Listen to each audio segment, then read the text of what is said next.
great attempt, but may have been bad timing on his part at that particular point to be going that hard on that first lap. He maybe should have snuck up on it.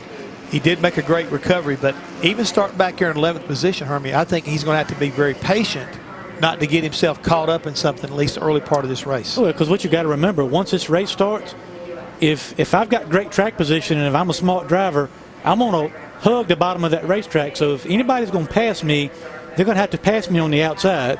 So that means every position he gets, he's going to have to work for it on the racetrack, be smart about getting it. And pit road, pit stops and pit strategy to try to gain a few spots on pit road is going to be key.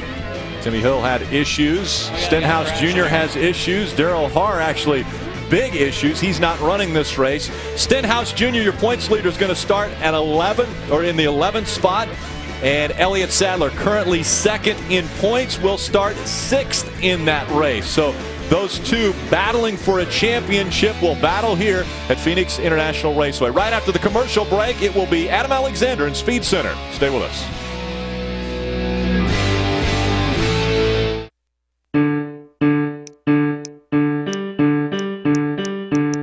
You'd be shocked how much data you use in a month.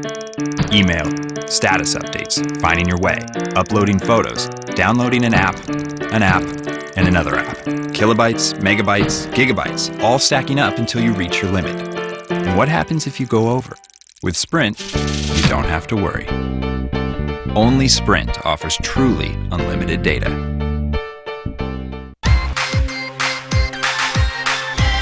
Energizer.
Car, but with a different sponsor. First practice brought him an engine change. By final practice, he moved to 5th on the speed charts. Regardless of where he qualifies today, he will start at the rear tomorrow. Plenty of adversity for that 18 team over the course of the last week. Speed Center back here tonight at 8 p.m. Eastern Time. Right now, time to set the grid for chase race number 9. Let's send it to Phoenix and Rick Allen.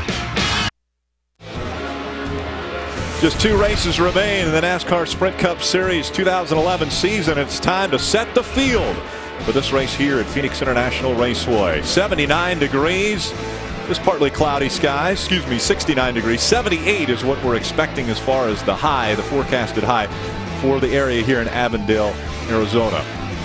Hello, everyone. Rick Allens, Larry McReynolds, and Kyle Petty with you as we're getting ready to set this field. And I was going to actually get down here. I forgot about that before we came on. But, guys, let's talk a little bit How's the weather up there? Yeah, it was a little bit cooler up there. But let's talk a little bit about this racetrack and how important it is to be up front here. Well, it's always been important, even with the O configuration, because this is one of the shortest races that we run, only 312 miles. And I think with this new surface, just hadn't quite gotten that second groove yet. I think it's going to be very hard to pass, and I think track position from the drop of the green flag is going to be so important. Some of the chase drivers told me this could be the most important qualifying lap that they run over the course of this year because of how important that track position will be. And just 2 races remaining, Kyle, and we've got 2 guys that are locked in a great championship battle. We have 2 guys going into this race. If something happens to those 2 guys, I think we have 4 guys quite possibly going into Homestead. But right now, it's a 50-50 race. It's a 2-horse race with Carl and Tony. And we've seen what Tony has done in the chase. 4 wins, which is phenomenal. Carl just keeps hammering out those top 10 consistent finishes, and that's what this point system rewards, and it's rewarding Carl right now. He's up by 3. I think one other thing to watch for, Rick, you guys just did Nationwide Series qualifying. These guys had 4 hours of practice yesterday. This racetrack does not have the grip that it had yesterday. It's much warmer. I think a lot of them will be caught off guard. Yeah, it seems to be the track is very heat sensitive because the sun has come out. That's the first time the sun's been out this weekend here at the racetrack. We've seen incredible speeds in practice. As a matter of fact, yesterday in practice, the top 24 in practice were faster than the old track record. So potentially a new track record, but as we saw earlier with nationwide qualifying, that's not a guarantee. No, not near the grip that it had yesterday. There were a lot of people that were happy with their race cars yesterday. Not sure that'll be the case today. Let's go down to Bob Dillner. Greg Irwin is crew chief for A.J. Allmendinger, and, we keep on talking about how difficult this track may be to pass on tomorrow here at Phoenix. So what are you doing with that little paper I just saw you hold down here on pit road right now? We're just getting ready to qualify here. No, we don't typically have a lot of time after the qualifying session. We go pretty late. Just getting an idea of the pit road layout, the condition of the new concrete, giving it the old foot scrape, just trying to see how much bite there really is. And it visually appears like they've changed the radius down there in turn 1 quite a bit. So trying to understand, a little bit about what AJ might be seeing, trying to look into his pit stall from the outside groove, and just trying not to put ourselves in a bad spot for Sunday. Just overall, just trying to get the lay of the pit road here a little bit. See, Kyle Petty, these crew chiefs are pretty smart, trying to get an edge not only on the racetrack but on pit road as well. Wait a minute. He said Kyle Petty, these crew chiefs are smart. Was he questioning Larry McReynolds there? Is that what happened? I don't know. I don't know why he would ask me about crew chiefs, Larry. Why would he ask me a question about crew chiefs? Well, either he was questioning me or either he was making a suggestion that you were saying crew chiefs were not smart guys. I never said that, Larry. I have never said that. I heard Bob wanting to chime in there, but obviously we stopped that idea. There is a definite black line or groove around this racetrack. We talk about reconfiguration. In the middle of a $100 million redevelopment for Phoenix International Raceway, the first $15 million was spent on reconfiguring and resurfacing this racetrack. Yeah, we've been coming here since 1988. We've run 30 races here, and in simple form, it's always had a dog leg in the backstretch. If you just took and grabbed the center of that dog leg and drug it out 80 feet, that's essentially the configuration change. But one thing that's very unique, the backstretch here has basically more banking than the corners have. 11 degrees of banking down that back straightaway. And again, you see the black line. That is where pretty much everyone has been running here at Phoenix International Raceway. Yesterday in practice, the battle between Carl Edwards and Tony Stewart trying to get the right feel for their race cars. I just think there were so many different agendas yesterday. All of the practice they had was yesterday leading into this qualifying session. I don't know that we could keep up with who was doing what. I think for the most part, our guys were working on race runs, but going back to what I said at the top of the show, they know how important qualifying is. I think at the end of that last practice, a lot of them worked on practice qualifying runs. Yeah, and I agree. I think there were different agendas, as you say, because so I don't think we can say who's fast, who's slow, whether Tony's a lot slower than what Carl is. Carl and those guys are really good about right at the end of practice going out and busting off a qualifying lap so that Carl knows this. I think Tony is we see Tony. Tony can drive anything. I don't care. Tony can drive the trucks, the nationwide cars, open wheel cars, sprint cars.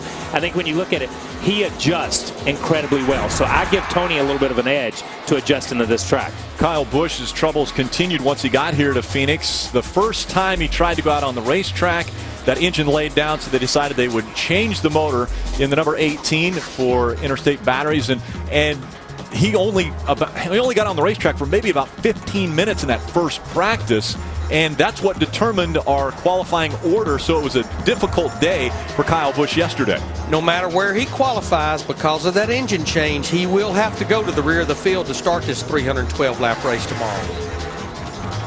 Fastest lap in practice.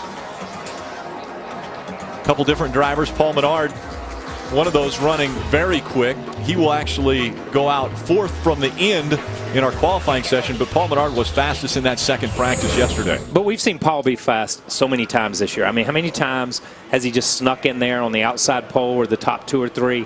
And it's like, where did he come from? I think, and we've talked about it before. When a team's qualifying efforts step up, then they step up on the racetrack and they end up winning races. And we know that Paul won at Indy, but I think they're right there at that place where they need to be finishing this year to start a really good year next year. There you see the qualifying record. Carl Edwards, he set that back in February when we were last here on the old configuration. You see Jeff Burton, you mentioned this, Rick, about how many drivers broke the old track record. Jeff Burton, another RCR driver, fastest in first practice, cooled down for that second practice. Paul Menard, we just saw him over 141 miles an hour. Yeah, I was talking to Michael Waltrip yesterday, and he said, how fast are they going out there? I said, 141 miles an hour. He goes, no, they're not going that fast. I said, yes, they are. Very quick racetrack. Mommy says rush up and down like this. Mommy taught me bunny ears. Try this one. Good job. Good night, Haley. This one's for me. And this one's for Mommy. Mommy!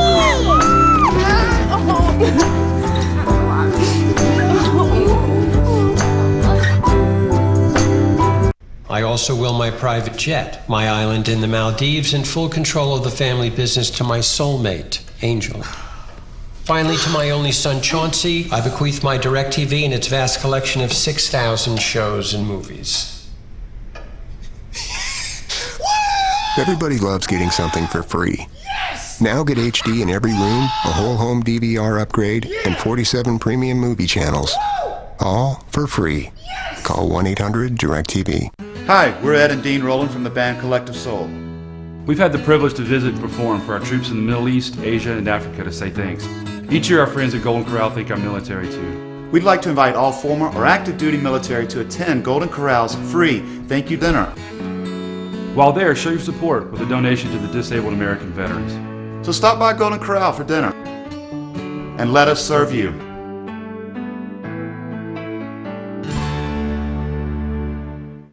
Welcome to an exclusive tour of the 2011 NASCAR Nationwide Series. We have big changes to discuss and new faces to meet. But first, we're going to take a look at some of the new cars hustling their way into the series. Just traded some serious paint with that Mustang. These are some of the new faces that I mentioned earlier. Of course, their faces aren't always as angry looking. The 2011 NASCAR Nationwide Series. Something new around every turn. Welcome back to Phoenix International Raceway. About to get underway with NASCAR Sprint Cup Series qualifying here on Speed. Here are your top 12, the Chasers, as we're entering the final 2 races.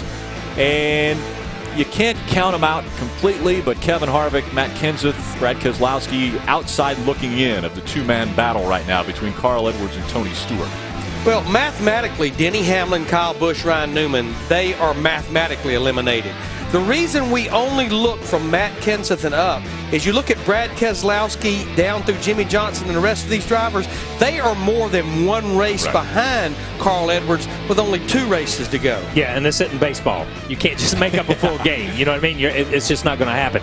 So I think when you look at it, it's like we said earlier. If Carl and Tony were the first 2 cars out, then I think really that puts Kevin and Matt back in the race. I really do. But they've got to go out so early. And if they have a decent run here, if those 2 guys Carl and Tony have good runs here, which we all expect, then it's all over for those guys. We see Jeff Gordon signing autographs as he walks to his race car. And while we're watching him, let's head down trackside to Wendy Venerini. Wendy? Thank you, Rick. You guys documented at the top of this show about Kyle Busch and everything that's happened this weekend, including that engine change that took place yesterday in practice. Now, of course, as Larry mentioned, he will lose that qualifying spot. So qualifying still makes a difference, though, for Kyle Busch. I just chatted with him just a minute ago before we went on air, and he said the reason this is so important for him is to get that pit stall selection for him. He said there's so little openings at this racetrack compared to other ones that he's really qualifying for a pit stall selection. And he said he feels like he has to qualify in the top 5 to get one of those open spots, but he also feels like he's going out very early with the grip of this racetrack, and watching nationwide qualifying is going to be very difficult. But nonetheless, that pit stall selection, like you guys said, is going to be key this weekend. Thanks, Wendy. Jeffrey Bodine scheduled to be the first one on the racetrack, and he's out there. He was the slowest in the first practice for the Cup Series. That's how they set the qualifying order, based upon practice speeds from practice number 1, and Jeffrey Bodine was the slowest of that, so he's the first on the racetrack. There's 46 cars trying to make it into a field of 43. That means you've got 11 go or go homers fighting for those spots, and 3 will end up going home today. Now, I mentioned earlier we first brought the Sprint Cup Series here in 1988. There was a race that Alan Kowicki won the first of his 5 career wins. Jeff Bodine sat on the pole for that particular race. Isn't this where the Polish victory lap was born, right here at Phoenix International Raceway? Took us a while to figure out what he was doing, but what is he doing going backwards? Well, that was the Polish victory lap, as it has been very well documented since that time. But Jeff Bodine on the racetrack, his first lap, 27.617. Hey, I got a stupid question. Okay. Point it towards Larry. Okay, stupid question. I know we're talking about the old track record, but this track is nothing like the old track. So when you look at it, how do you compare the two? You understand what I'm trying to say? I mean, we go to Homestead and it's a square racetrack. That's a track record for that racetrack. They've changed that place so many times that we have a different track now. So yeah. I mean, I wonder where the difference is between these two. You know what I'm trying to say? Definitely understand. And I have this argument with Phil Parsons all the time when we come to a track that's been reconfigured. He says, throw out all the stats that have ever been done at this racetrack because it's different. Well, this one is still at least the same length. It's the same length. And it has a similar configuration, but there are definite differences. But there's differences because we've got new pavement. We've got a little bit of bank through. I mean, I'm telling you, that dog leg in the back, if you didn't get off one good, you didn't make it through the dog leg good, which affected your lap time. Now you've got a little bank, and these guys seem to think it holds them a little bit, even though it's almost like a roller coaster. Yeah, Rick and I were actually chatting last night. He had talked to some drivers. I talked to some as we see J.J. Yaley start his qualifying run, that the track is driving very similar to what it did. Actually, turn 2 is a little easier now because it's not as an abrupt corner to get off the corner onto that back straightaway. J.J. Yaley, you see the tracker. This car is a little bit free right here. He coming up out of turn 2, he fought it as we went to him just a minute ago. And you see it jumps out from under him right there. Look at this thing. He's a half a second behind the mark that Jeff Bodine put on the board. Yeah, and Larry spoke of it earlier. Sun's out, track's different. It's a little bit slick. It is really slick for JJ right now. Yeah, that first lap, that lap right there is a 1.25 seconds slower than what he ran yesterday. Now, Jeff Bodine did pick up a couple of tenths on his second lap. J.J. Yaley will only pick up 1/10. The good news for him, though, he's locked into the show, and I think it's a good thing that both those drivers are locked in. I'm not sure those laps would get them in the show. Yeah, not as impressive as what we saw yesterday in practice. 27.41 for Bodine, and Yaley goes 27.91. So 2 marks that aren't anywhere close to what we saw yesterday as far as speeds. As a matter of fact, Jeff Bodine's mark of 27.417, as you mentioned, over a half a second slower than what he ran in practice yesterday. Andy Lally is the first driver that has to qualify in on time, and I'm sure that everyone will be on pins and needles trying to figure out what this track is doing for these guys that are in the go or go homer department. Well, Andy Lally and his race team are totally on pins and needles. This is a backup car. He crashed right near the end of final practice. This is the first laps that he's making on this racetrack with this race car, and as we've already well documented, a much different racetrack from yesterday, and then throw in the fact he's got to qualify on time. Yeah, and these guys, I talked to Kevin coming out here, these guys have a new sponsor. Brand new sponsor that just came on board for a couple of races here. School Media, it's a really cool program, and I don't know everything about it, but listening to him talk about it. And this is a team that has just been there all year long, consistent, just hammering it. And they deserve so much better than what they've got right now, you know what I mean? But Andy has done a great job adapting to all these racetracks. A lot of these places, remember, he was going to for the very first time. Whoa, hang on to it, Andy. We saw this earlier, blows the right front, but he keeps it off the wall. Now, the unfortunate thing is 28.215 is his lap of record on his first lap. Will that be good enough to get him into this show? Well, I think we'll have to see one or two more go homers run to know.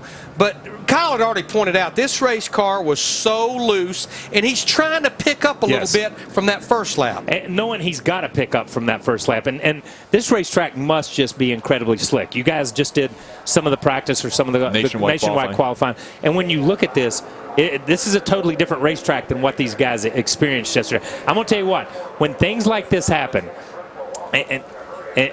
and you can believe this or not, and this is what happened yesterday to Andy while he was out there in the practice. He gets up, he's right on the edge there, and gets into the outside wall. He just barely got outside the groove coming out of turn 4. You see the black part of the racetrack. But I'm telling you something.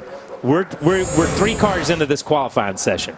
If we go to the other end of the list and look at Matt and David and Kevin and guys like that, they're watching this. Oh, yeah. And they're thinking about this, and they're talking to their crew chiefs about tire pressures. That's all they can really change at this point in time, but they're thinking about this hard. And sure, a lot of drivers watched nationwide qualifying and saw just how bad it was once you got just barely out of that groove, how difficult this racetrack was to get around. Yeah, this is one of these days I might be glad my driver might be doing double duty. He knows what to expect. Andy Lally around and out. Tonight on Speed, it's the K&N Pro Series West from Phoenix International Raceway. Watch 2011 champion Greg Pursley try to hold off some of NASCAR's future stars of the season finale. And it's live tonight, 6:30 Eastern, only on Speed. Breaking news.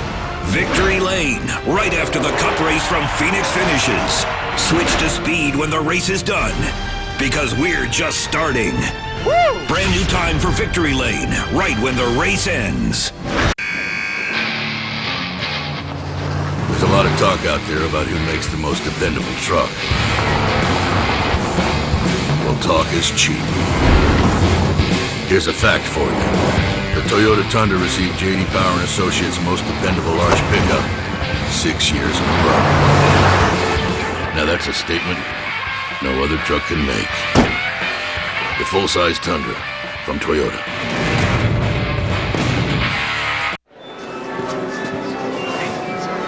Where's Tommy? I thought he was with you. No. Jack. Tommy?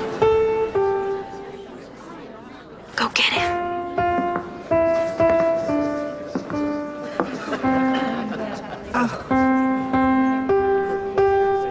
Don't stop. Keep playing.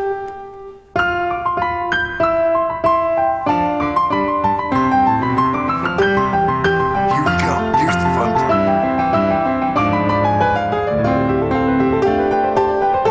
Did you do this?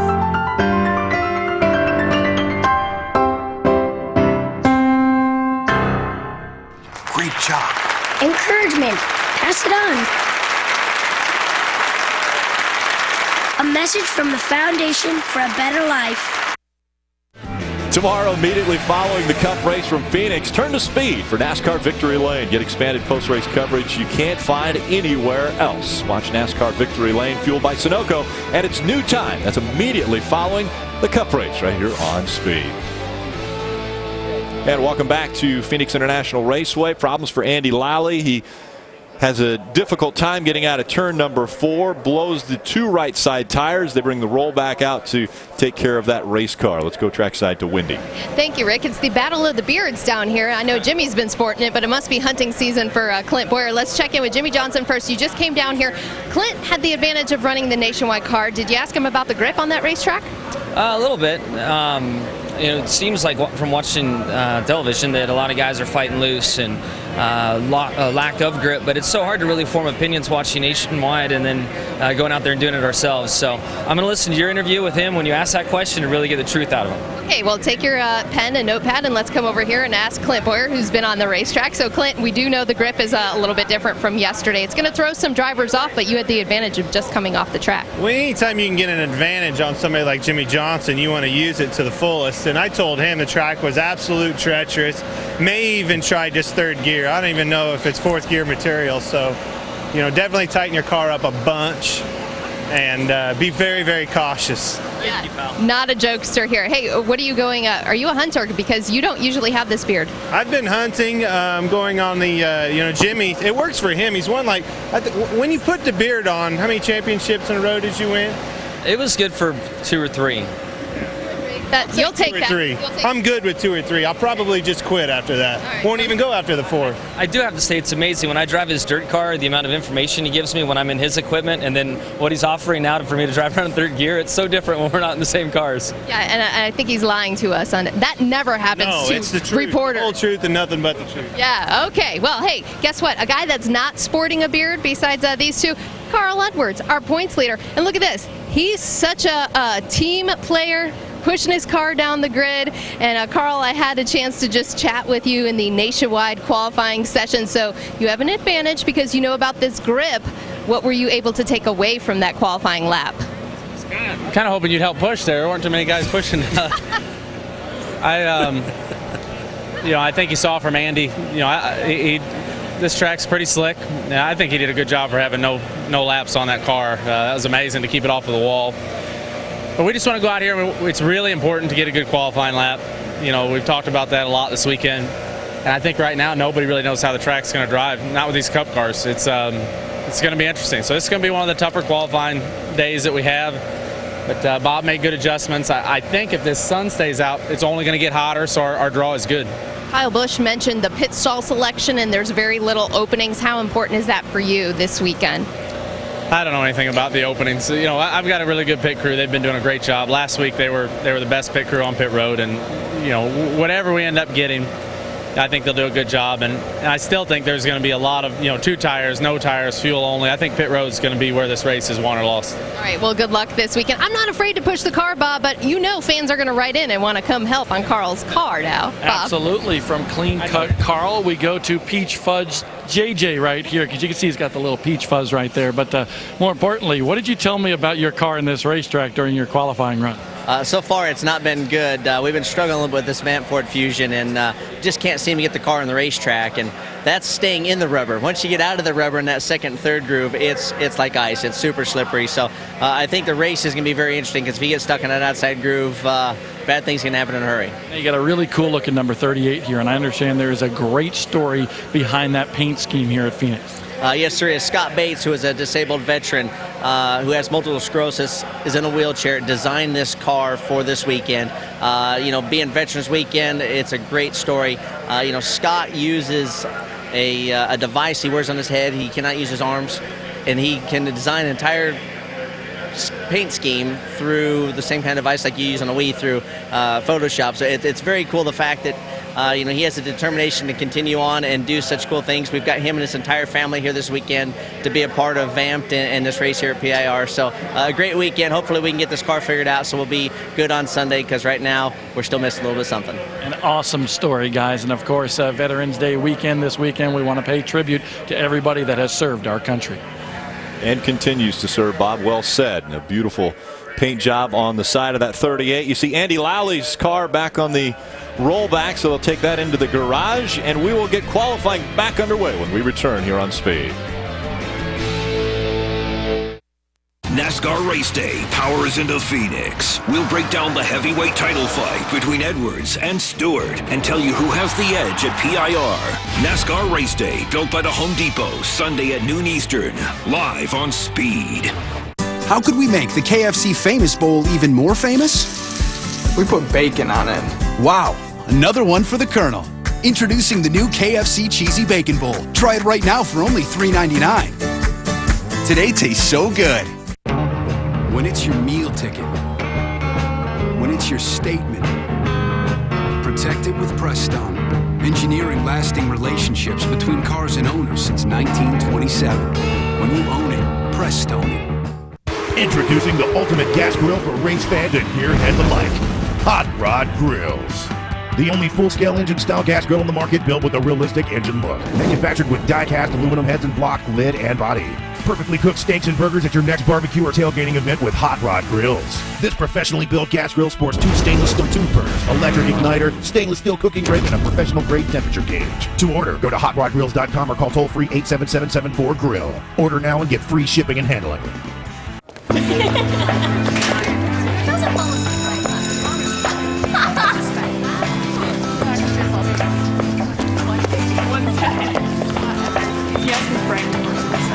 No way. Hi. Hi. Shine, come on and let it shine. Light me up, make me feel alive. Hi. She actually said hi to you. Shine on me today. Welcome back, NASCAR Sprint Cup Series qualifying. That's David Gilliland in the 34, and this is not the first time he has tried getting around this mile racetrack for this qualifying effort. He actually turned around, went back to the start-finish line, and now has restarted his qualifying effort. Hands full. Well, and what he did is perfectly legal. He took the green flag when he went by that start-finish line the last time. Car took off in 1 and 2. He stopped, came all the way back around backwards. It did the same thing again here. Good thing this 34 car, David Gilliland, is locked in, because if I was him, I think I'd just say, Uncle, I've had enough. And we're already seeing early on in this qualifying session, guys having their hands full with this racetrack. Andy Lally sideways and not able to complete a clean lap. Now we see David Gilliland with his hands full, and he crosses the stripe on lap number 2 in 29.252 seconds, way off of what he was able to post yesterday in practice. I'm going to say it, and we talk about it later, and you know this because you've been around. Remember when we used to qualify and somebody would go out and blow a motor? Man, when that stay drive was in the next 6 drivers' heads when they went out.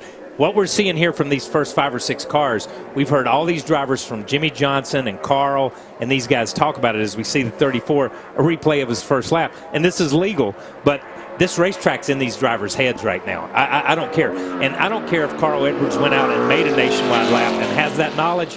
He has that knowledge in a nationwide car, not in this Cup car. Yeah, we're talking 200 more horsepower difference between a nationwide car and a Cup car.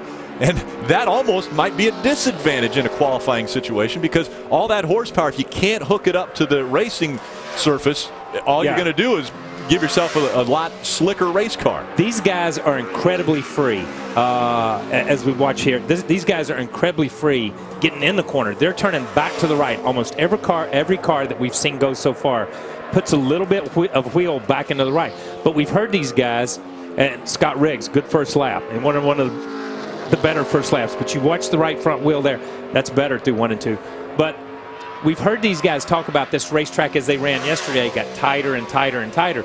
So they freed the cars up to yesterday, and now all of a sudden the racetrack has jumped over them, leapfrogged them, and now the racetrack's is loose. So they kind of need to be back where they were when they started yesterday. Yeah, what's happening, and I saw it with David Gilliland, you get loose getting in the corner, the car walks up just a little bit out of the groove, and then it absolutely is like getting on ice. Yeah, and we see Scott Riggs go to the top of the chart. He goes 27.336. And again, he's one of the go-or-go-homers, so posting a good lap here early could be very important. As we've talked about, a lot of guys, this track is getting into their heads. Nobody has even come remotely close to backing up what they ran in practice yesterday. Yeah, Riggs goes 27.336 today in qualifying. Yesterday, he was 26.69. So 8/10 of a second slower. And I'll go back to Larry on this. Larry, how many times have we been to a racetrack and your driver go out and qualify and you look at your watch and you're like, you're 3/10 slower. That lap is the worst lap I've ever seen in my life. You go back to the truck, you throw your watches, you stomp around, and then at the end of the day, you ended up like 4th or 5th because everybody was in the same boat. I couldn't count how many times that happened at Loudon, New Hampshire, especially. Exactly, because everybody's in that same boat. You think it just happened to you when you're that much slower than what your practice speeds are, but everybody's fighting the same thing. Normal drivers get about 3 miles in their qualifying effort. Gilliland probably added about a mile to his qualifying effort. Let's hear from him. He's with Bob. It was certainly interesting for us to watch you make your qualifying lap. I know it was a handful, but let's talk about that a little bit, David. Yeah, it was a big handful. You know, yesterday when the track temp was down, we scuffed our tires a little bit just because it felt like that was a little bit better. And don't know if the sun being out and the track temp being up hurt us, but it just had, our car had no grip at all. And you know, I got off turn 4 coming to the green, or I don't know, coming for one of my laps, and it was so loose that I knew we weren't going to be able to do anything. I turned around, tried to do it again, and just no grip out there, just on pins and needles. So we got a little bit of work to do. We ended up 17th yesterday. I felt like the car was really good, ran a really good lap, but it wasn't happy today. We're going to have to go to work. I think we're going to be hearing the same old story throughout qualifying, guys. I think you're right, Bob. Dave Blaney goes quickest of the 6 that have been on the racetrack, 27.157 for Blaney. He's another one of the Go homers, has to post a good mark. Okay, let me throw something at you. All right, we practiced yesterday, had so much practice, overcast, cooler temperatures. Today it's sunny. Racetrack's incredibly slick. Tomorrow's supposed to be overcast. Tomorrow's supposed to be a little bit overcast, chance of rain. So do we adjust for today, or do we go back to yesterday? Or how much are you going to lose sleep tonight worrying about which way to go? Well, yes, definitely probably not going to sleep a whole lot tonight. And we're going to wait till late in the morning to go through inspection to see exactly what the weather is going to be like, because you've got to decide which way you're going to go. Not many opportunities to adjust on that car in this short race tomorrow. Kyle Busch on the racetrack now. The reason he's going out when he is because in practice yesterday they had problems with the motor right when he tried to get on the racetrack, so they changed the motor and he was only able to get on the track for about 15 minutes at the end of the first practice, and that's how we determined the qualifying order for the Sprint Cup Series. So Kyle Busch now, and that Interstate Batteries number 18 across the stripe for his first lap, 27.155 for Kyle Busch.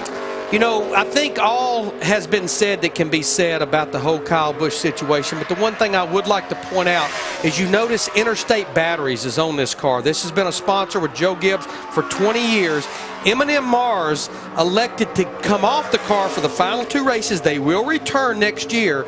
Joe Gibbs said in a press conference Friday, this gives us all time to work together to foster a positive change where Kyle can continue racing in a way that we all can be proud of. So they will be back in 2012. Yeah, a great point. I mean, Interstate Batteries has been a part of a championship team. Bobby Labonte, Tony Stewart with Joe Gibbs Racing, and they've got a great relationship. So they jumped on board with Kyle for the final 2 races. Kyle Busch in his second lap goes under 27 seconds, 26.936 for Kyle Busch. And of the 7, again, that is the quickest lap. I think we'll see a bit of a wiggle here getting down into turn 1 with Kyle in the 18 car. Pretty loose, but he was able to gather it up before it jumped all the way out there in the gray stuff. Yeah, and gathered it up and kept his momentum up. I think that's what we're seeing from these guys, is they're spending so much time trying to catch it when it takes off. And this one steps out right in the middle also, and you see Casey work it up off the corner, and that kills that momentum down the backstretch and into turn 3. Casey Mears, 33 starts this season. All but Daytona 500. Wasn't able to get into the field at the Daytona 500. Trying to finish off the season in a strong way. Casey Mears, 27.164 on his first lap. Had a great run at Martinsville a couple weeks ago. Ended up finishing 12th up there. They've had some good runs. That's the first time in a while they've been able to really show a finish that exemplifies the run they had. Casey is locked into this show, by the way. I want to go back to something David Gilliland said as Casey just got his hands full. He said that they scuffed their qualifying tires. almost challenge that right there. That means they just went out and put a lap or two on them yesterday. I know, talking to Phil Parsons, talking to some guys yesterday when it was cool, they said that sticker tires had more grip and was faster, and I've got to believe today definitely sticker tires would be better. Yeah, definitely you would think they would be better today. I can't imagine if it was better yesterday why they would have scuffed their tires. Obviously, their car felt happier with scuffs than other people, but most people, you try to keep that back. You got to be careful. Is it scuffs or is it the heat tires? Yeah, exactly. Let's find out the fastest already in this qualifying session. Kyle Busch with Bob Dillner. Kyle Busch very quick so far, but unfortunately you have to go to the rear of the field and make your way through the field. So with this new configuration, this new surface, how is that going to be tomorrow at this racetrack? I don't know. I think a few of us are a little skeptical about it, but we'll see. I mean, our qualifying run meant nothing to us. We got to start in the back anyway, so it's just to get a couple of good laps in and see where it put us, see where we stack up with everybody. But I definitely did not get everything out of that car that I could have, and it was still on edge and difficult to drive. So we'll see what it ends up being with everybody out here today, and put it back in race trim, get ready for tomorrow. Kyle, I know you went before the media yesterday, and it's been a very difficult week for you. It's nice to be back in the office, I'm sure, but how difficult personally and professionally has this week been for you?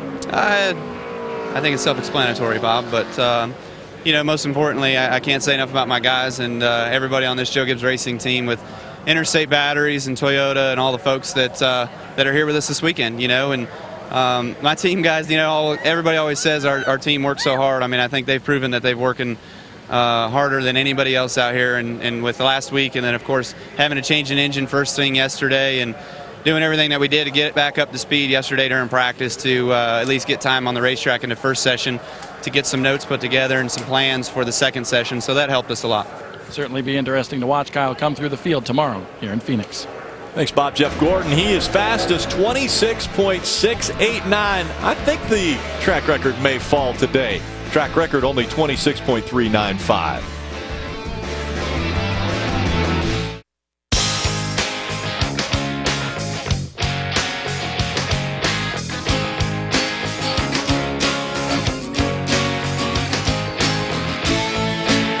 For 125 years, Sunoco's been fueling victories on and off the track.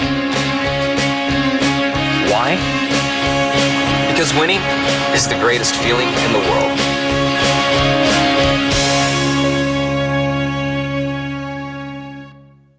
Daycare can be expensive. So to save some money, I found one that uses robots instead of real people. Because robots work for free. Good morning. Female child.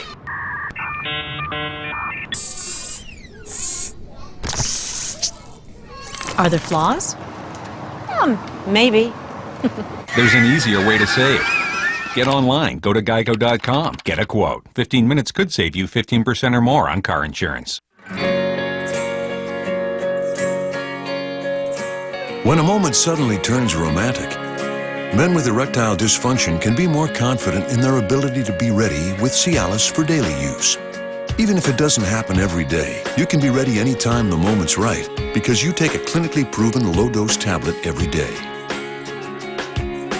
Tell your doctor about all your medical conditions and medications, and ask if your heart is healthy enough for sexual activity.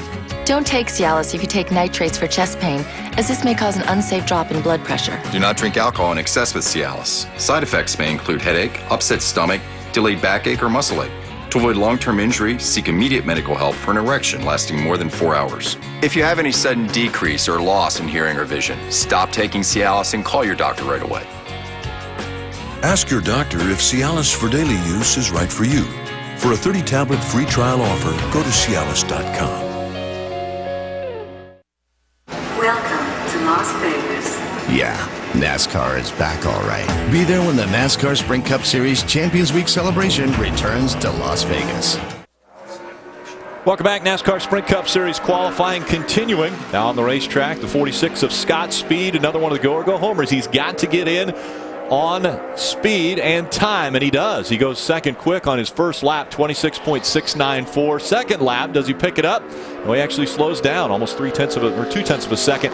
So Scott Speed's second quick of the 11 on the track. That's a good lap, and Scott's one of the drivers doing double duty, so he actually has the advantage of knowing what his Nationwide Series car did earlier. In fact, he qualified 16th for the Nationwide Series race. Wendy Venerini. Thank you, Rick. I'm with Marcus Ambrose, who has a ringside seat right here because as they dive into turn one, we know this racetrack does not have grip. What are you learning right here as these cars are ever so close to you? Well, there was a lot of grip yesterday. We were running around the 25-second bracket. Today, Jeff Gordon, I think, fast right now at 26, mid-26. So I'm nervous. I think a lot of guys out here are nervous, but we'll have to wait and see. Okay, well, I know it's a matter of how far you can push your race car. Rick? Thanks, Wendy. Clint Boyer now on the clock and flirting with the top spot as we see. Here's Clint Boyer. He actually ducked below that yellow line through the dog leg. We're going to see probably some differing strategies around this racetrack. Will guys try to cut the corner and go down there and make a little bit of an abrupt change to the handling of that car, but going the shorter distance? Clint Boyer, third quick in his first lap, 26.751. His car looks good. His car looked good through 1 and 2 the first lap. I thought he was as stable getting in to turn 1 as anybody had been. He's looking to improve that first lap. Top 3 right now. Their first lap is their fastest. Jeff Gordon, Scott Speed, Clint Boyer. Will he change that statistic? No. His first lap stays his quickest lap, and he stays in the third spot. Bob Dillner. I'm with four-time champion Jeff Gordon. I want to know from your perspective as a four-time champ on this new surface, do you know what to do, where, and when on this racetrack yet? I thought I was starting to figure it out yesterday, and then we had qualifying. I'm telling you, that was treacherous. I saw some guys slipping and sliding around. I knew it must be slick, but I was expecting some heat to come in the tires and the grip to come in eventually. It never happened. That was a handful. I mean, I know we're at the top right now, but boy, I don't know where it's going to end up. And, you know, I was just holding on. Holding on is the story of the day down here at this track. Thanks, Bob. Carl Edwards, again, one of our Chase Championship contenders. As it gets down to the final 2 races and the top 2, Carl Edwards and Tony Stewart battling it out. What will Carl Edwards do in his qualifying run? First lap for Edwards, top of the charts, 26.529. Yeah, Carl has sat on the last 2 poles here. He sat on the pole a year ago, and in the spring as well, holds that track record. You know, the one unique thing, we've had 8 chase races. Carl Edwards and Tony Stewart has scored the exact number of points in the chase. The 3-point differential, the bonus points Carl Edwards brought into the chase from that win at Las Vegas. Yep, and Tony Stewart has been so good since the chase has started with 4 wins and matching what only Jimmy Johnson has been able to do since we've had the chase, where he's been able to win 4 races since the chase started. A couple of things here. These guys, the first guys that win, if we look at the board, their second laps were all faster. The last few guys that have gone, their first laps are a lot faster. It'd be interesting to get somebody in the pits to go talk to Carl, because Carl was the fastest in the second lap in practice yesterday, to say, okay, how much did it change from that time that you ran the car to this time? Because, I mean, he busted off a lap yesterday afternoon, and he struggled with that lap. Jimmy Johnson way out of the groove on his first lap. And so now Jimmy Johnson will have to play catch up on lap number 2. So this first lap he's pretty much going to throw away. Yeah, he's trying to get his tires cleaned off. When he got up that far out of the groove, it picks up what we call marbles, which is excess rubber. He was trying to get them cleaned off and keep that momentum coming through 3 and 4 to start this second lap. Yeah, Johnson's first lap, 13th quick of the 14 that have been on the track, and 28.721. He'll have to pick it up more than 2 seconds if he wants to challenge for the pole here. Well, he's working on it. If you look at our tracker right there, he's flirting with that lap that Carl Edwards ran, but you could see it just almost in a 4-wheel slide through 3 and 4, and I think that's going to be the difference. Jimmy Johnson works his way all the way back up to second quick in his qualifying run, 26.618. Man has 10 consecutive top 5 finishes here. Rick, when we come back, why don't we tell our fans and our viewers who holds the record for the most top 5s at a track? We will definitely do that.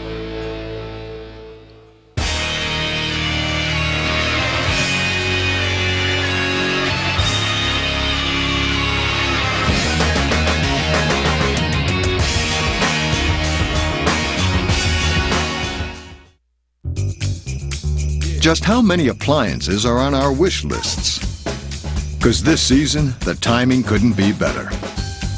Right now, we can get those Black Friday prices without fighting through all those Black Friday crowds, which means we can do more this year without waiting around for the season to start.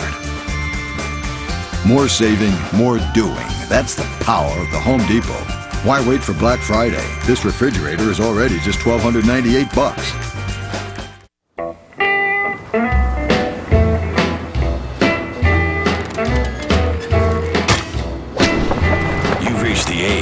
Where you learned a thing or two. This is the age of knowing what needs to be done. So, why would you let something like erectile dysfunction get in your way? Isn't it time you talk to your doctor about Viagra? 20 million men already have. With every age comes responsibility. Ask your doctor if your heart is healthy enough for sex. Do not take Viagra if you take nitrates for chest pain, as it may cause an unsafe drop in blood pressure. Side effects may include headache, flushing, upset stomach, and abnormal vision. To avoid long-term injury, seek immediate medical help for an erection lasting more than 4 hours. Stop taking Viagra and call your doctor right away if you experience a sudden decrease or loss in vision or hearing. This is the age of taking action. Viagra. Talk to your doctor. See if America's most prescribed ED treatment is right for you. Welcome to Las Vegas. Please proceed to the baggage claim on the lower level. Yeah, NASCAR is back all right. Be there when the cars and the stars return to Las Vegas to celebrate another great year of racing. The 2011 NASCAR Sprint Cup Series Champions Week. Fast, fun, loud, perfect. And welcome back. NASCAR Sprint Cup Series qualifying continues. Landon Castle just coming off of the racetrack, and a pretty good run for Castle. He goes third quick in his qualifying effort, 26.631. Here's another go-or-go-homer that has locked himself into the show. Michael McDowell in his first lap, 27.085 for McDowell on lap number 1, so that puts him in the show. We'll see if he's able to improve on lap number 2. While he's finishing up that lap, let's hear from Kevin Harvick. He's with Wendy Venerini. Thank you, Rick. You know that the Chase contenders are watching this qualifying session very closely, Kevin. So how gingerly do you have to go around this racetrack? I can't imagine you're going to tiptoe. Well, that's the whole debate over here is how to figure out what we need to do to our car here by adjusting air pressure and the tape and the driving style to go a second slower. So just kind of do the best that you can with the tools that you have, and you definitely have to drive a little bit easier. So just trying to kind of backing up here from what we've been doing yesterday. All right, well, good luck out there. Slower definitely is faster, Bob. It's an ever-changing racetrack for everybody here. So, Carl, what I want to know, how did today's run differ than yesterday's mock qualifying run? It was about a second slower, so I think today is the anomaly here. I think that, you know, the sun's out, the track's hot. It's a lot different than what we practiced, than the conditions in which we practiced. So I think tomorrow, you know, we might be right back to where we practiced. So the trick now will be not to fool ourselves, not to outthink ourselves. But Bob did a great job. We got a fast World Financial Group Mustang for the nationwide race today. We got a fast Aflac Fusion for tomorrow, and I'm proud of that lap. I don't know that it'll stand up for the pole, but I think it'll be top 5 or 10, and that's a great starting spot for us. You're worried about the clouds, though, aren't you? Yes, that cloud cover is no good for us, but we actually got fortunate. We had a cloud while we were going, but I'm a little greedy. I'd like everybody else to have the sun. That would be nice. Carl says the track very temperature sensitive right now. How about the lap by Cole Witt? Here's a young man who's going to make his first ever Sprint Cup Series start on a racetrack that a lot of very experienced drivers have had problems with. What I was so impressed that he did, he made sure he didn't overdrive the entrance to the corner and wash it up the racetrack. He got a solid lap in on lap 1 and then got a little more on lap 2, picked up almost 2/10. Yeah, and that's what Harvick was talking about. We're going to have to drive a little bit easier. When he says drive a little bit easier, he doesn't mean go out there and just lackadaisically make a lap. They're going to have to back the corners up a little bit so that we don't see the looseness and the freeness getting in the car. Let the car float in the corner. Take it set, and then pick back up the gas. And Whit did an incredible job of doing that, of standing on pit road, watching other people, and adjusting his style.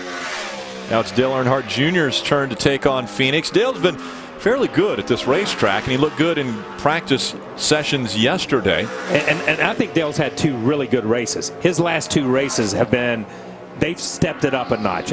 You know, when we go back and you look at it, it's been pretty impressive to see what that team has pulled together here at the end of the season.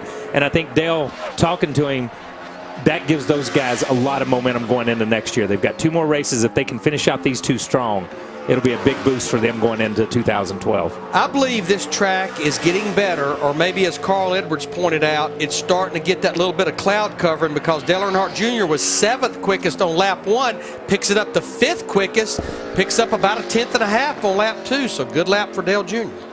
2 wins previously here at Phoenix for Dale Earnhardt Jr. He goes 26.634, and that is 5th quick of the 18 that have been on the track.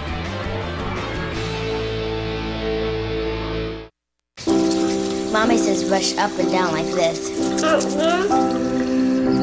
Mommy taught me bunny ears.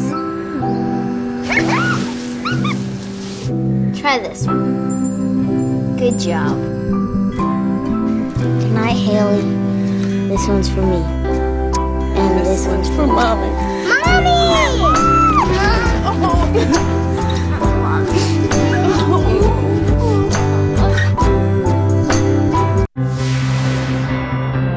Amazing,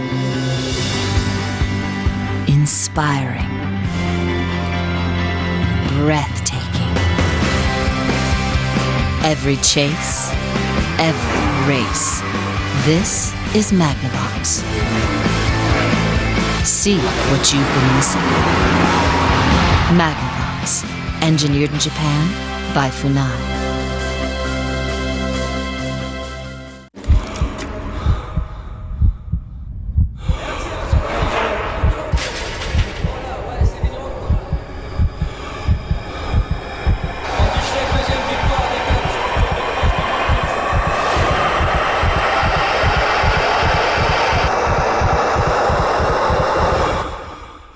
Introducing the official training bike of the Tour de France, the Proform TDF, the first ever indoor training bike that delivers everything you demand.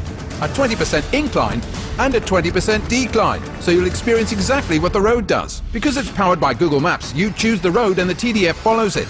Every incline and decline, so no matter what comes at you, you'll be ready. The Proform TDF automatically adjusts resistance, incline and decline. Plus, with a built-in power meter, you'll know your exact output. You decide where to go and the official training bike of the Tour takes you there. And now that you've decided, we're ready to deliver. Order during the Tour de France and get 0 down and a free upgrade on rush shipping. Call the number on your screen or go online today. Tuesday, don't miss the explosive series premiere of Stunt Busters, the new speed series that blows the doors off Hollywood's stunt secrets and explores motoring myths with the hottest automotive technology on Earth. Stunt Busters premieres Tuesday at 8 Eastern with back-to-back episodes right here. Oh, that doesn't look good. On Speed. And welcome back.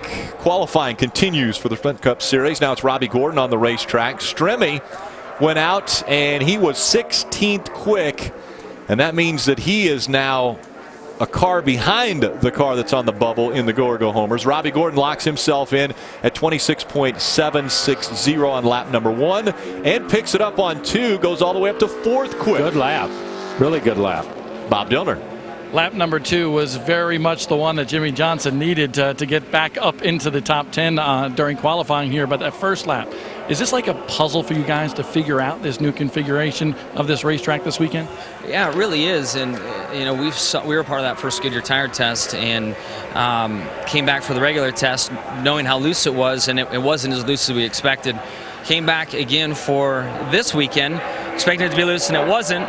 So we worked through all of that all day yesterday, and now today it's loose. So it's a puzzle to say the least. And tomorrow is going to be very interesting. I mean, if it rains, that will create a whole new set of circumstances.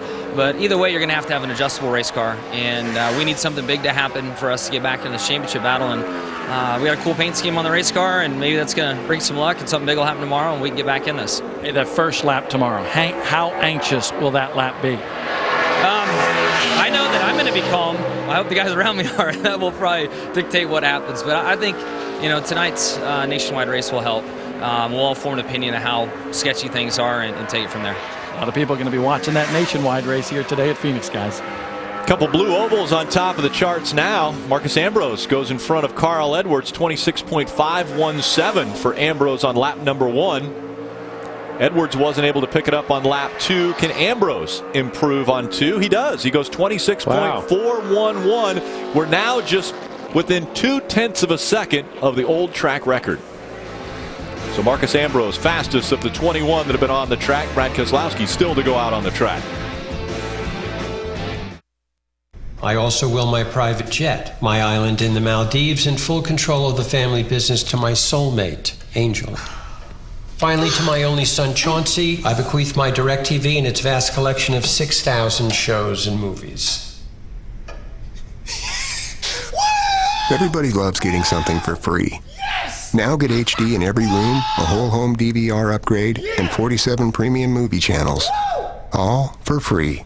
Call 1-800-DirecTV. Homemade stew, I steer not stir. Apple brown Betty, think I dated her. I can't barbecue as good as this guy, but the recipe for winning easy as pie. Need just a pinch of bite, fill it to the gills, throw another piece of tape on the grill. Never know how, never know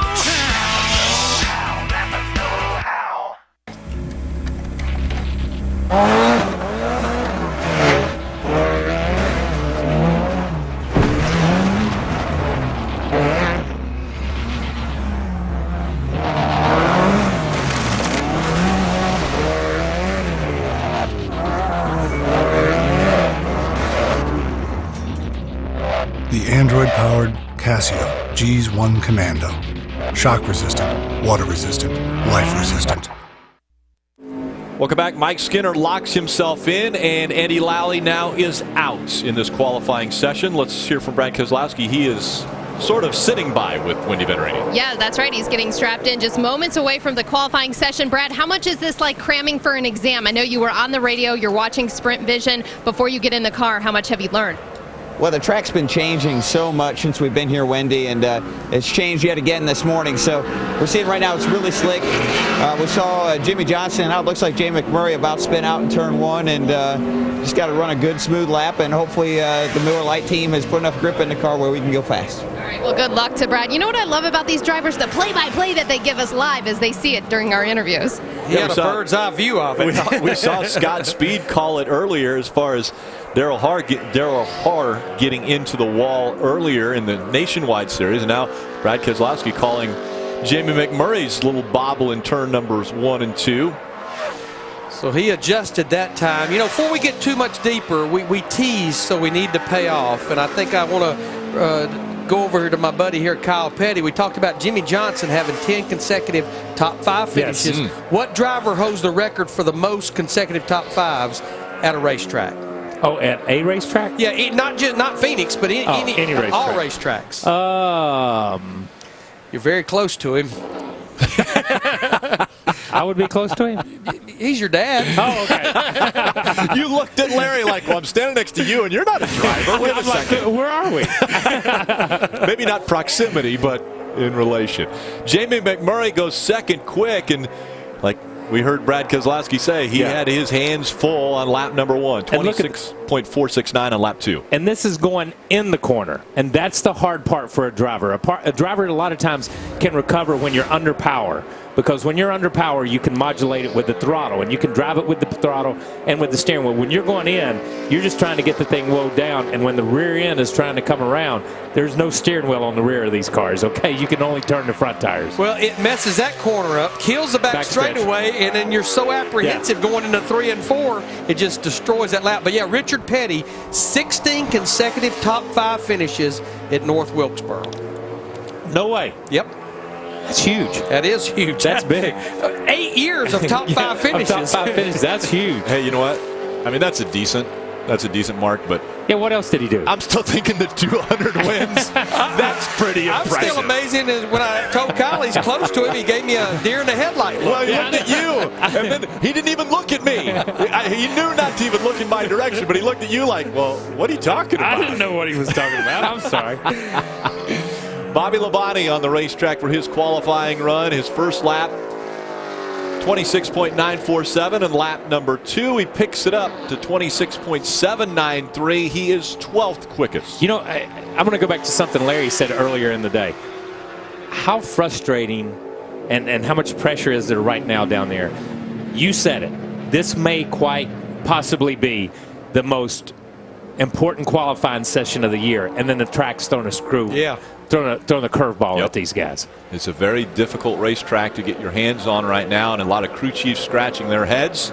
And one driver who had his hands full in his qualifying run, Jimmy McMurray, is with Bob.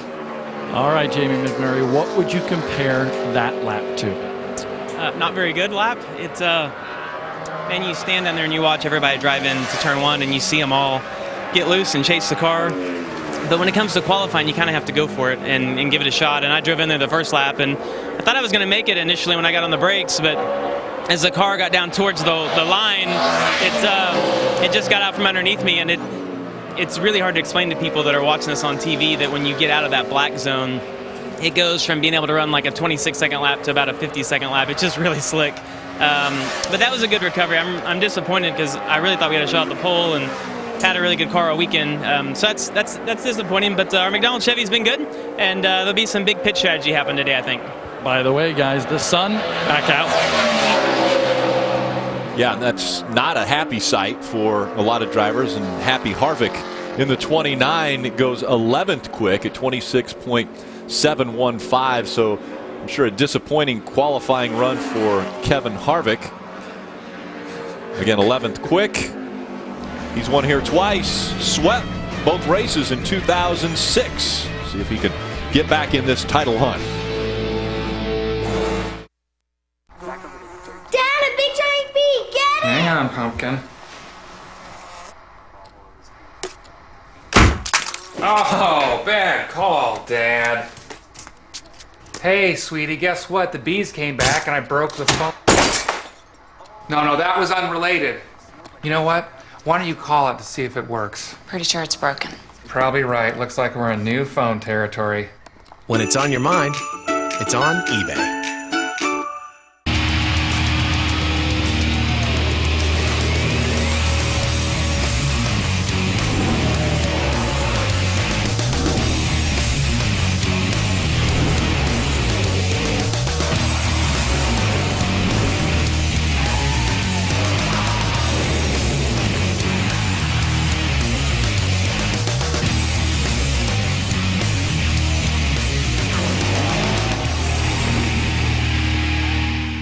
Tell us about Golden Corral's new chocolate Wonderfall. It's like going to a wedding without dressing up. You dip whatever you want in it. There's fruit and macaroons and Rice Krispie treats. Well, my favorite thing to dip is the marshmallows. Yeah, the strawberry is great. Yeah, the strawberry's good. I love chocolate.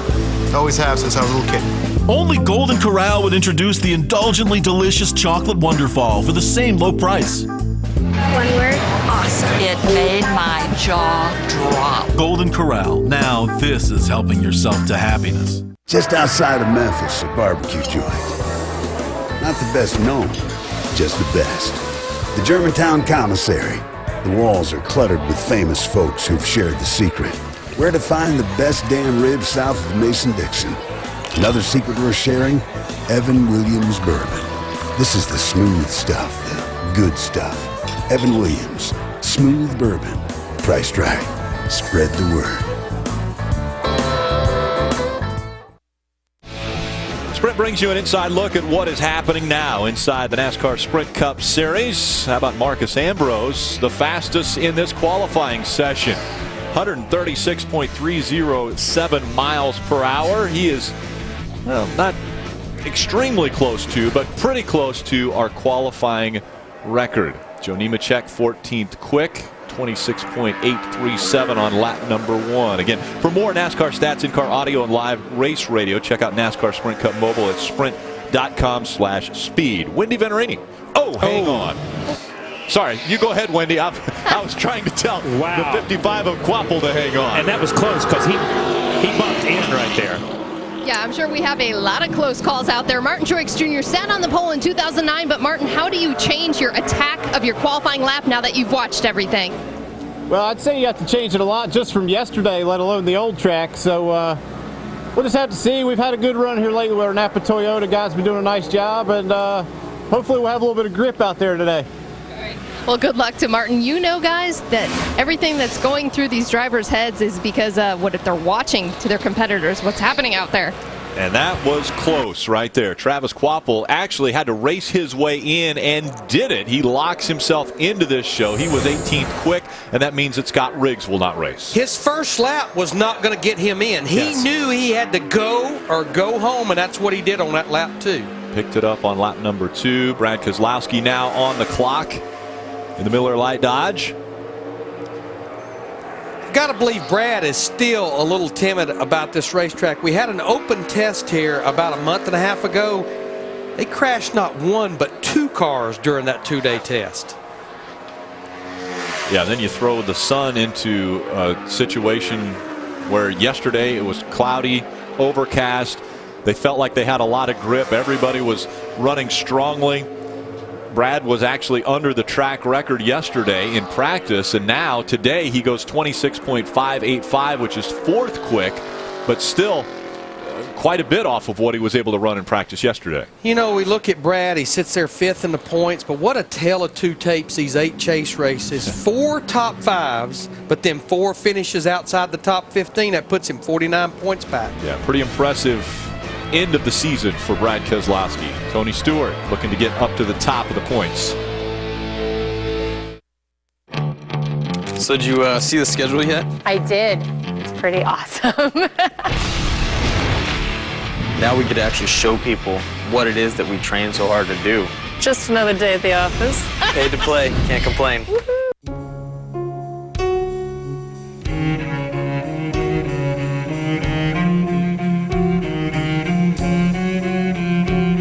For 125 years, Sunoco's been fueling victories on and off the track. Why? Because winning is the greatest feeling in the world.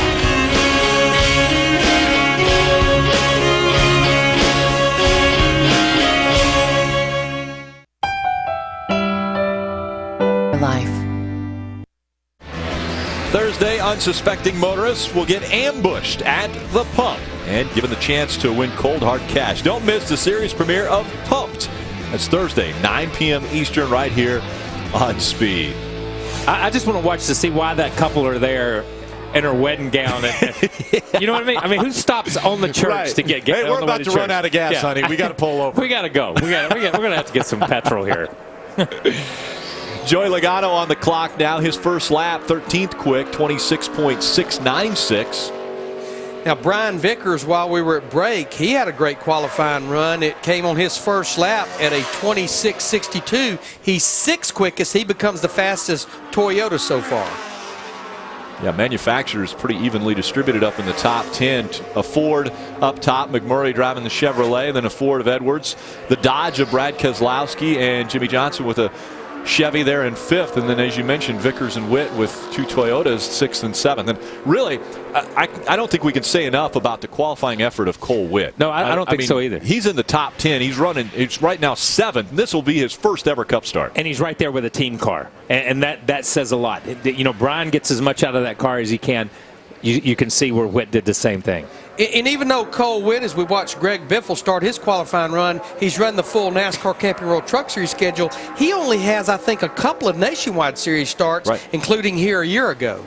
Yeah, so a very impressive performance for Cole Witt right now. Maybe the most impressive we've seen. Now here's somebody that probably hated to see this racetrack change because my man Greg Biffle could drive a shoebox around this place. I mean, and all the things that they came down here, the shootouts, everything they did, he just got around this place. Winter heat, and this is where Greg Biffle was found. Yes. I mean, Benny Parsons saw him racing here and said, hey, this kid has talent. He really needs to be, racing at the highest level. Yeah, he won here in the NASCAR Camping World Truck Series in 2001. 3 nationwide series wins here, and he's done everything but win a Cup race here. Yeah, that thing took off. That thing took off down in turn 3 and killed his first lap. And then when he got to turn 1, it did the same thing.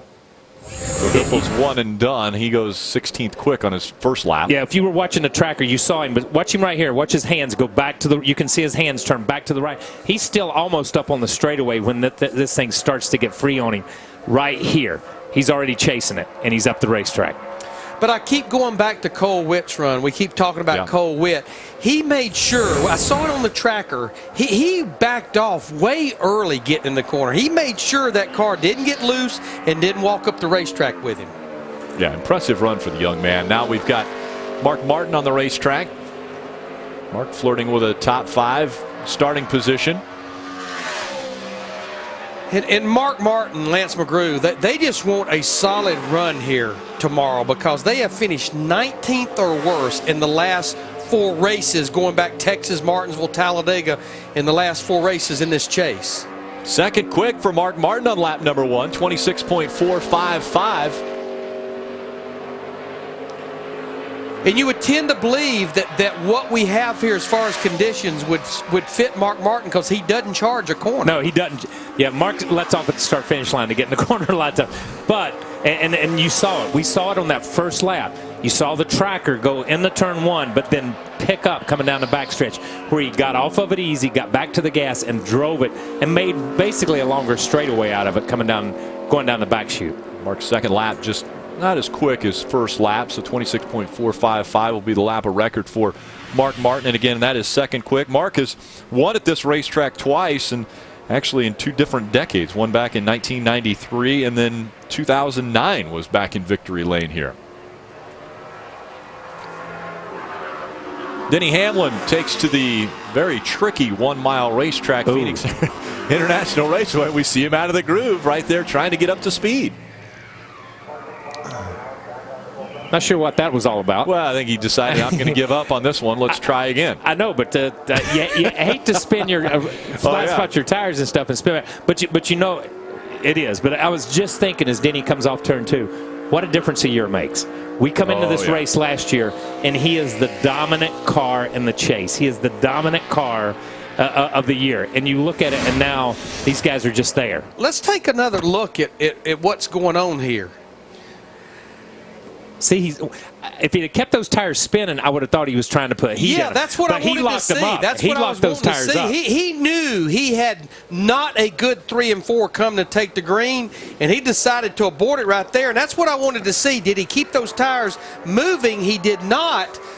I'm going to be anxious to see how this qualifying run comes out here. Well, and obviously it was a lot slower speed, but anytime the wheels turn backwards in a situation, you can hurt a motor. And JGR has had their problems with motors this year. They've had 8 different times where they've had to go to the back because they've changed motors this season. Yeah, we've already talked about Kyle Busch having an issue yesterday. Joey Logano had issues late in the race at Texas last week, a lot of engine issues. Now, Denny Hamlin, remember, he's running the engine package from Toyota Racing Development out of Costa Mesa. They started doing this late summer, so this is what Joe Gibbs will have across the board for next year. First lap for Hamlin, 20th quick, 26.850. Yeah, he's just tiptoeing right now. I mean, you can see him getting in the corners. I think that thing was so wicked when he left pit road that, I mean, he has no idea what to expect. And he's the caliber of driver he is. I mean, he's a great driver. He's just trying to bring it back, and let's get us a place to start, and we'll adjust on it from there. It's so difficult to see this being the 3rd Joe Gibbs racing car to go on the racetrack. You would think that after Kyle had been out there and then you saw Joey go out there, that information would trickle down to the last guy that would go onto the racetrack. But Denny Hamlin, 20th quick in his qualifying effort. 33 have been on the track. 46 are here for the 43 spots.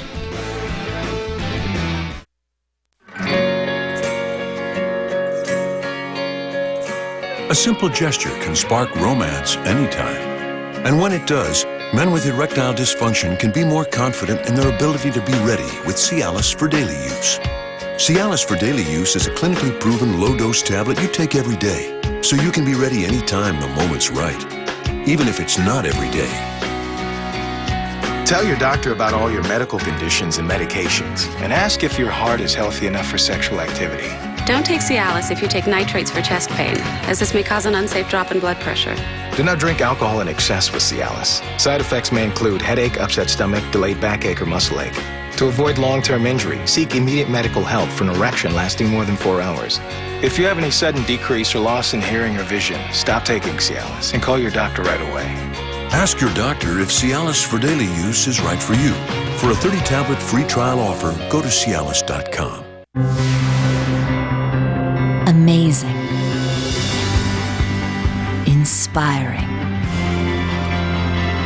Breathtaking. Every chase, every race. This is Magnavox. See what you've been missing. Magnavox, engineered in Japan by Funai.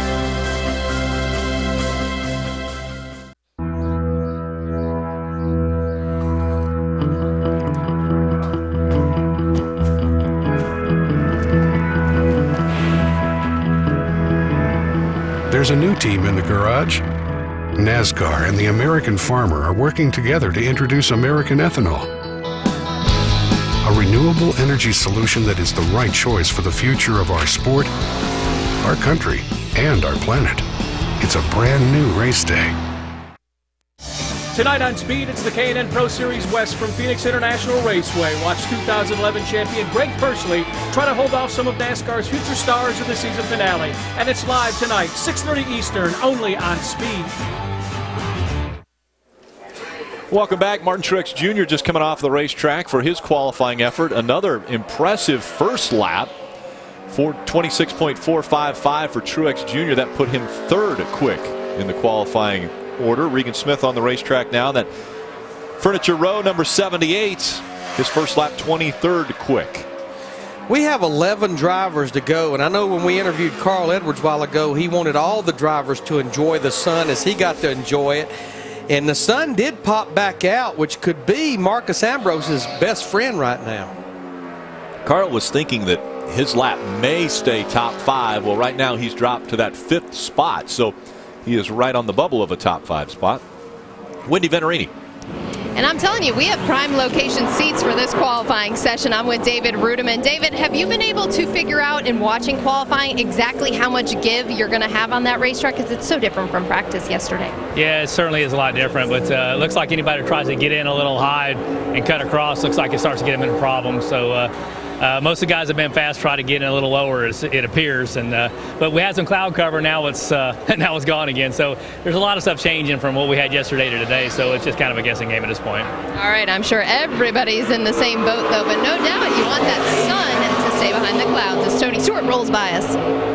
Tony Stewart, second in points, reeling in Carl Edwards. And how much would it be a victory for Tony Stewart if he could start in front of Carl Edwards? Yeah, morale. It would be morale. You know, that would be the victory. But I want to, watching Tony's first lap, he drove turn 1 like those old guys, like you used to drive on the old racetrack.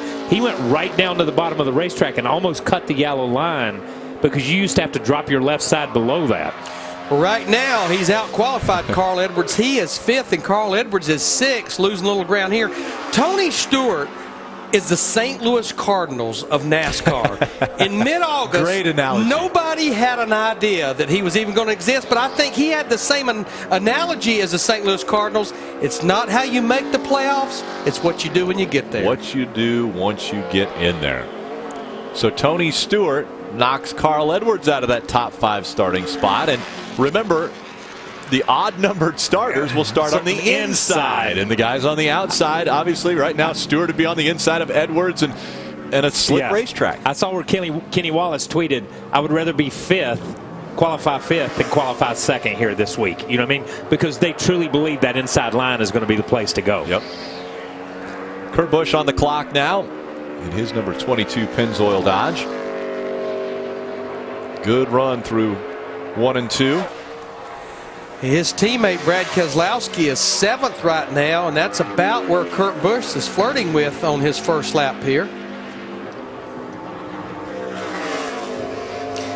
It's interesting. This is a car that was ran by Brad Keselowski 3 times, and now they've made it one of Kurt Busch's cars here, as his first lap is 10th quickest at a 26.622. And as you see the tracker, looks like this one won't be as good. We've seen differing laps for quite a few drivers. The fastest lap for Ambrose, who has the current top spot, was his 2nd lap. That thing was sideways from the middle of 3 and 4 all the way to the start-finish line on that lap. Kurt Busch doesn't pick it up on lap number 2, so that will be 10th quick for Kurt Busch. Another driver who's been to victory lane here at Phoenix back in 2005. We'll be back. More qualifying here on Speed. Friday, the trucks drop the hammer in Homestead. History will be made as the championship battle is settled in one final showdown under the lights. Coverage begins Friday at 11 Eastern with NASCAR Camping World Truck Practice, live on Speed. Mommy says rush up and down like this. Mommy taught me bunny ears. Try this one. Good job. Good night, Haley. This one's for me. And this one's for Mommy.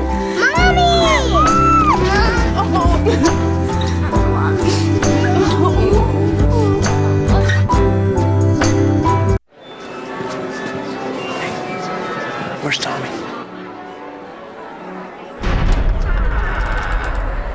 I thought he was with you. No. Jack. Tommy? Go get him.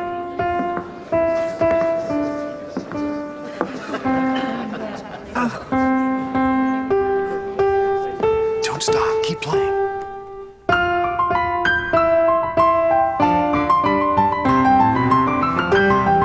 Here we go. Here's the fun part.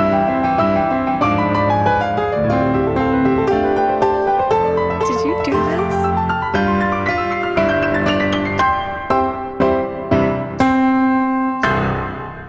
Great job. Encouragement. Pass it on. A message from the Foundation for a Better Life. Juan Pablo Montoya making his way into the garage after his qualifying effort. He is 19th quick. His 2nd lap was fastest, 26.704. Now it's Casey Kane's turn, and here's a guy who didn't make it into the chase, but has been impressive once the chase started. Yeah, you look at his last 6 races as he gets a little bit sideways there, coming through 3 and 4, lost a lot of ground, but 5 top 10s and 4 top 5s. In fact, in the 8 chase races, the only 2 drivers to score more points, Tony Stewart and Carl Edwards. And as you mentioned earlier, both of those guys have scored the exact same amount of points in the chase. That was actually, for what happened to him, that was a pretty good first lap. Pretty good lap, and he salvaged something on the 2nd lap because that lap killed his straightaway speed on his 2nd lap. So it's reflected in the second. But I'm telling you something. Here's a guy that should have won or could have won 3 or 4 of the last few races. I mean, they have honestly, I said when he went over there that it was a cluster for him to go there for 1 year. And it showed that way because they're closing the doors. But they've done a great job with him. Casey Kane put a lot of time into testing at this track on the new surface. 288 laps in the 2 days we were here earlier.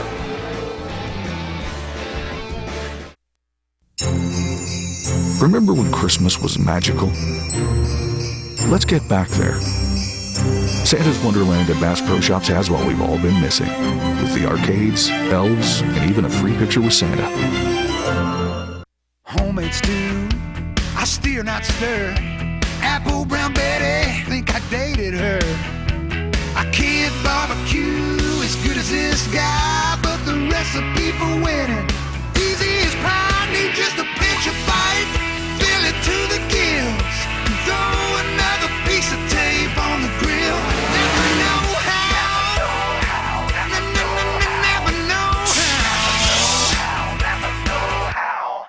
I also will my private jet, my island in the Maldives, and full control of the family business to my soulmate, Angel. Finally, to my only son, Chauncey, I bequeath my DirecTV and its vast collection of 6,000 shows and movies. Everybody loves getting something for free. Now get HD in every room, a whole home DVR upgrade, and 47 premium movie channels. All for free. Call 1-800-DirecTV.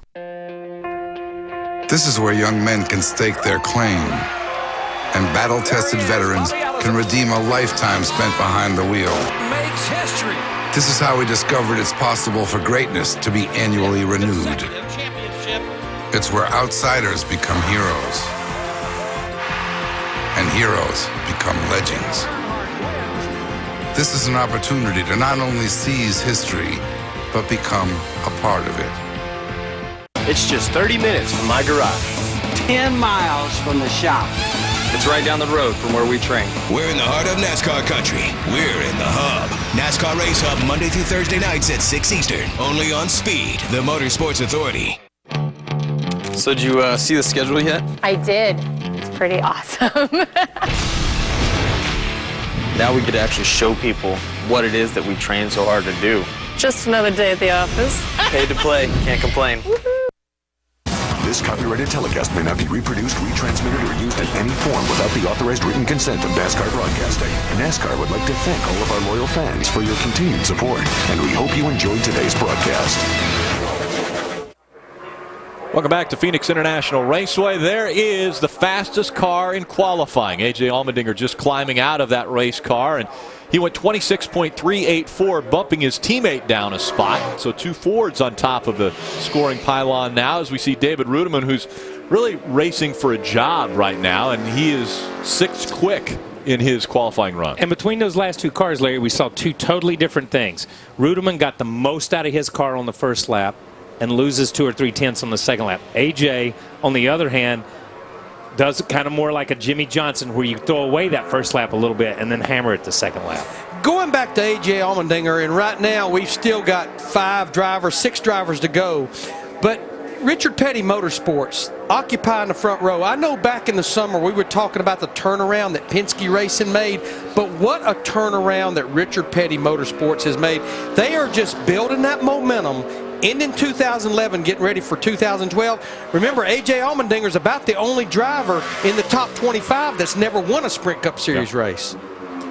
Ryan Newman on the track now for his qualifying run.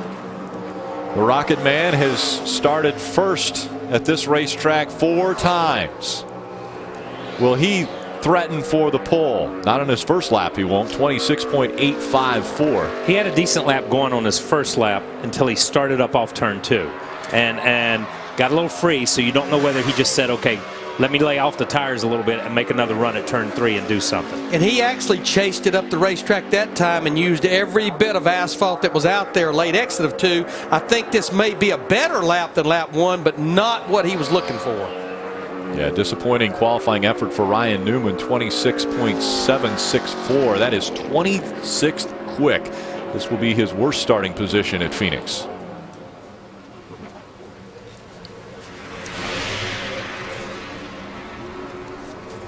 Next to come out onto the racetrack, Paul Menard. We talked about how quick the 27 has been in our practice sessions. Can he back it up in qualifying? Now he's got the sun to deal with, beating down on this racetrack. And he has a lot of laps on this new racetrack because they were part of the tire test that we had here. They were back out here for the 2-day test and just needing something good to happen because the last 13 races, no top 10 finishes for Paul Menard. Right in between 15th and 20th right now for Paul Menard is where the ticker is showing. And again, Paul Menard yesterday in practice was able to turn a lap at 25.787 seconds, which we haven't come close to this time. First lap 26.547. So 0.7 of a second slower for Paul Menard than what he was able to do in practice yesterday.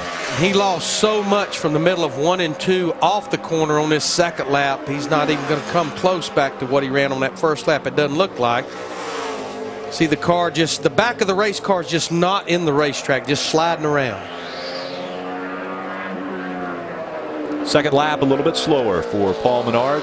So his lap of record 26.547 puts him in the 10th spot. 43 have been on the racetrack. Experience the 2010 NASCAR weekend at Las Vegas Motor Speedway like never before. Purchase a Speed Inside Deal weekend ticket package and receive a free Neon Garage Pass for Sunday, March 11th. Visit speed.com/deals for more inside deals on your 2012 NASCAR ticket packages. Qualifying continuing from Phoenix International Raceway, and now it's David Reagan's turn on the clock. And that ticker always goes sharply to the right when the guys are taking that first left in turn one. Guys just not able to figure out how to get into one as well as what they thought they could do earlier. Well, it's a fine line regardless, but I think it's a very fine line on underdriving and overdriving turn one. 12th quick for Reagan, 26.588 on lap number 1. Again, our two championship contenders, or at least the top two, Tony Stewart, Carl Edwards, they're 7th and 8th right now, respectively, in their qualifying runs. It's David Reagan trying to improve on lap number 2, but struggling, coming out of 4, sideways a bit, stays in the gas, and slows down just a tick. So 12th quick for David Reagan. Yeah, you mentioned our championship leaders right there side by side right now. Tony Stewart 7th, Carl Edwards 8th. With only 2 drivers to go, they're going to start in the top 10. But just focusing on Tony Stewart, doing things in this chase that he couldn't come close to accomplishing in the first 26 races. Winning races, he's become the king of restarts, and now all of a sudden his qualifying is up there. You know, it's like they took the last 3 or 4 races before the chase started and said, everything that we've lacked at, we're going to pick it up. And they picked it up, as you said, from restarts to strategy. Everything they've done on the track and off has just gone to a totally different level. Matt Kenseth, again, you mentioned just 2 cars remaining in qualifying. Can Kenseth unseat A.J. Allmendinger for that top spot? He's flirting with it right now as he goes down the backstretch and into 3.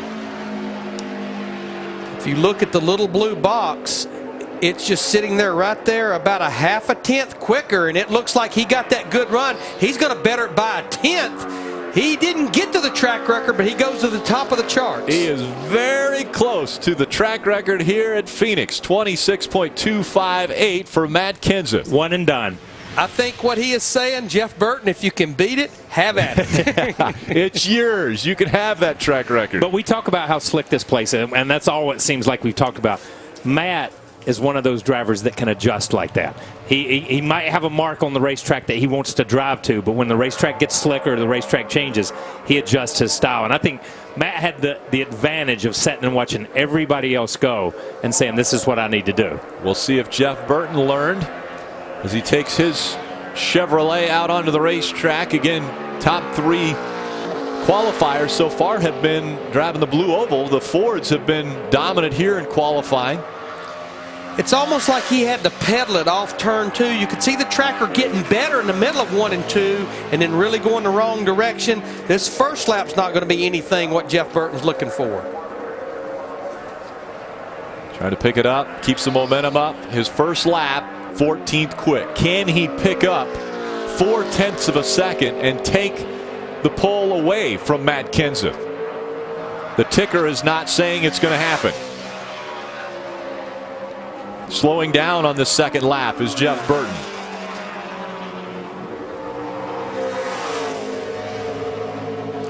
No, just he's not even going to get back to what he ran on lap 1, it doesn't look like.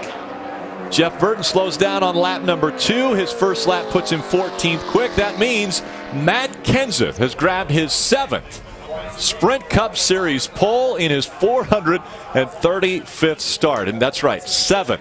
Matt Kenseth not known for qualifying very well, but right here at Phoenix, he has the pole. So he will have the choice of inside or outside when he brings the field to the green flag on Sunday. And I'm guessing he'll choose inside. Mommy says rush up and down like this. Mommy taught me bunny ears. Try this. Good job. Good night, Haley. This one's for me. And this one's for Mommy.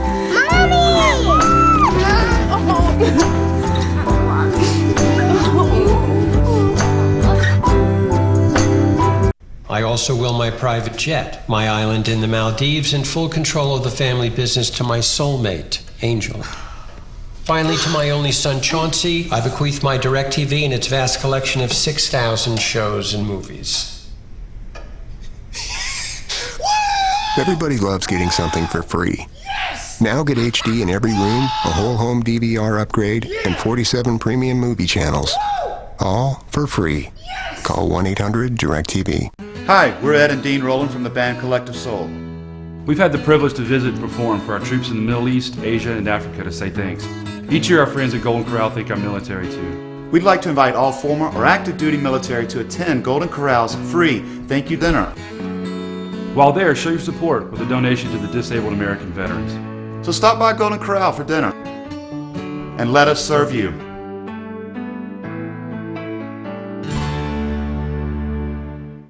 Welcome to an exclusive tour of the 2011 NASCAR Nationwide Series. We have big changes to discuss and new faces to meet. But first, we're going to take a look at some of the new cars muscling their way into the series.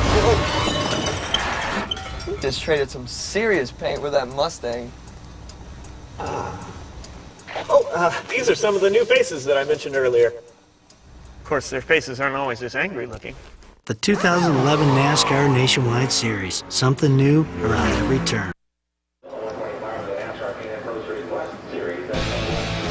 And welcome back to Phoenix International Raceway. Matt Kenseth, I mentioned, not known for his qualifying prowess, but in 2011, this is his third pole already this year. That's the most he's ever won in one single season. He's standing by with Wendy Venerini. Thanks, Rick. Yeah, we were just joking around. That's half of his career poles because that makes 7 career poles for you, Matt. How much had this track changed for you? You went towards the end of qualifying. We saw a lot of drivers get loose in 1 and 2. How did it feel for you because you were really fast? Yeah, I mean, we were expecting to be loose and probably tighten it up just a little too much. So the car had a lot of grip. I thought we were really good in 3 and 4. I just kind of missed one, really both laps. So these guys have been doing a great job. I'm certainly not known for being a good qualifier. So, my cars have been really fast, and Jimmy and this whole Crown Royal team's been doing a really good job this year of giving me really fast race cars. I don't know. We maybe should be calling him a good qualifier for 3 this season. Bob. Tony Stewart turning into a heck of a qualifier late in the season here, but Larry McReynolds talked about this track, saying it's a fine line. What type of challenge is this place tomorrow here for this race? I hope it stays like it is right now, to be honest. I mean, I feel like we're better in this scenario than the guys were around, I think. So it is a fine line, but at the same time, I mean, it makes the drivers do their job, and that's what I like. Tony Stewart, he comes from those sprint car ranks, and he loves to have to wrestle a car around that racetrack. So Tony Stewart will start just in front of Carl Edwards, or at least beside Carl Edwards. And here's your front row for the Kobalt Tools 500. Matt Kenseth and A.J. Allmendinger. 2 Fords will bring the field to the green flag. I see 6 drivers in our top 10 that really want to get to victory lane before 2011's over. But how about our 2 championship leaders right up there as well? We laid last week and they're right together. They're right together now. They will start the race side by side, actually one in front of the other. So it's going to be very impressive, I'm sure, for tomorrow's outing. Again, 312 laps around this racetrack. Not a long race, but it's going to be interesting from the drop of the green flag. Matt Kenseth wins the pole. We now join our regularly scheduled